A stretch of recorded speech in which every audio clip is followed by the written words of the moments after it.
మాకు అన్ని సకల సౌకర్యాలు కూడా మాకు సమకూర్చారు కాబట్టి మీరు బ్రతిగా ఉన్నప్పుడు మేము కష్టాలు కూడా నష్టాలు కూడా లేదా తెలిసో తెలియక కొన్ని పాప పుణ్యాలు చేస్తూ ఉంటాం కాబట్టి మీరు పైకి వెళ్ళిన తర్వాత మీరు సుఖంగా ఉండాలి అని చెప్పి ఆ యొక్క బ్రాహ్మణుడు పిలిచి ఈ యొక్క కాలం చేసిన రోజు నుంచి కూడా ఆ యొక్క ఏ కాలానికి వెళ్ళాలో ఆ కాలం చిత్రగుప్తుడు వారు నిర్ణయిస్తారు కాబట్టి ఆ కాలం వెళ్ళేంత వరకు కూడా ఈ 3 కాలాలు మీకు ఎదురవుతాయి కాబట్టి మీకు కట్టుకోవడానికి బట్టలు, అలాగే నడిచే కార్యక్రమం, నడిచే దారిలో కూడా ఏ ముళ్ళు కానీ రాళ్ళు కానీ మీకు ఏది గుచ్చుకోకుండా ఉండడం కోసం చెప్పులు ఇస్తున్నాము.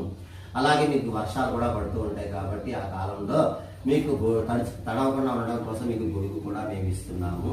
అందుకనే మీకు ఏ లోకమైతే మీకు ప్రసాదిస్తారో ఆ యొక్క చిత్రగుప్తుడు వారు ఆ లోకం వెళ్ళేంత వరకు కూడా ఈ 3 మీకు తోడుగా ఉండాలి.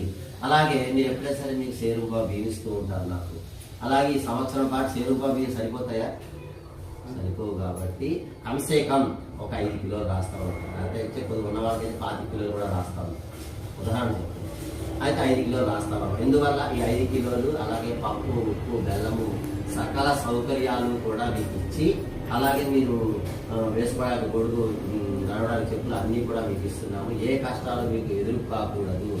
మీరు మాకు ఇక్కడ ఉన్నంతవరకు ఎంతో మీరు మాకు అన్ని సకల సదుపాయాలు ఇచ్చారు. మీకు కూడా మేము అన్ని ఇస్తున్నాము. ఏ రూపంలో ఇస్తున్నారు? ఒక బ్రాహ్మణుని రూపంలో మేము మిమ్మల్ని ఆహ్వానించి మీకు అన్ని ఇస్తున్నాం కాబట్టి మీకు అటువంటి కష్టాలు మీకు ఉండకూడదని చెప్పి ఈ యొక్క సకల సదుపాయాలు ఇస్తున్నారు. అన్ని మమ్మల్ని కూడా మీరు పైకి వెళ్ళిన తర్వాత కూడా మీ యొక్క దీవెనలు మాకు అల్లి వేళలా ఉండాలని చెప్పి ఈ యొక్క వస్తువులన్నీ కూడా ఆయన మనం ఇస్తున్నట్టు అన్నమాట. అలాగే దీని యొక్క కథ పూర్తిగా తెలియాలంటే కనుక మనకి గరుడ పురాణం అని చెప్పి ఒక పుస్తకం ఉంటుంది. కానీ ఏ మనిషి కూడా చదవకూడదు. ఎందువల్ల చాలా ప్రమాదకరమైనది గరుడ పురాణం అనే పుస్తకం. అందులో ఇంపార్టెంట్ మీకు పాయింట్సే మీకు అందులో చెప్తూ ఉంటాము. ఆ గరుడ పురాణం చదివేమనుకో చాలా మనిషి చాలా ఇక్కడ ఎదుర్కొన్నాము. ఎండాకాలం, వానాకాలం, వర్షాకాలం, ముఖ్యంగా ఈ 3 కాలాలు ఎదుర్కొన్నాము అనమాట. మనం బ్రతికున్నప్పుడు వర్షం వస్తే గొడుగు వేసుకెళ్తున్నాము. అలాగే ఎండ వస్తే చెప్పులు వేసుకుంటున్నాము, కాళ్ళు కాలకుండా ఉన్నాము. అలాగే బట్టలు అనేది మనం మొదటి నుంచి ధరిస్తాము. మధ్యలో వస్తాయి ఈ గొడుగు, చెప్పులు అనేది.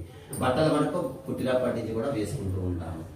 అందుకనే ఇప్పుడు ఇప్పుడు తండ్రి గారు బతుకున్నంత వరకు కూడా పిల్లల యొక్క సంరక్షణ చూస్తాడు. అడగకుండానే అన్నీ కొనిస్తాడు.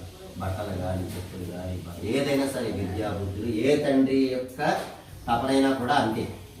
ఏ తండ్రి తపనైనా కూడా పిల్లలు బాగుండాలని, పిల్లలు వృద్ధిలోకి రావాలని చెప్పని అదే తపన పడుతూ ఉంటాడు. అలాగే మీకు అడగకుండానే మీ యొక్క వస్తువులన్నీ కూడా ఆయన సమకూరుస్తాడు. మనకు ఆలోచన కూడా